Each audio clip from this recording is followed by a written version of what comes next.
მოგესალმებით ბატონებო და ქალბატონებო, ბედნიერ დღეს გისურვებთ ყველას. იმყოფები ქუთაისში, ქრიშაშვილის 41 ნომერში, მაღაზია ვესტერნი. ხელში მიჭირავს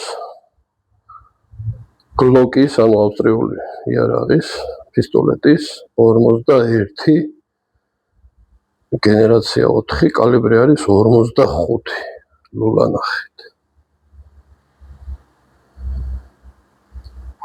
და ხელში ცოტა მძიმეა, დიდი კალიბრია ძალიან.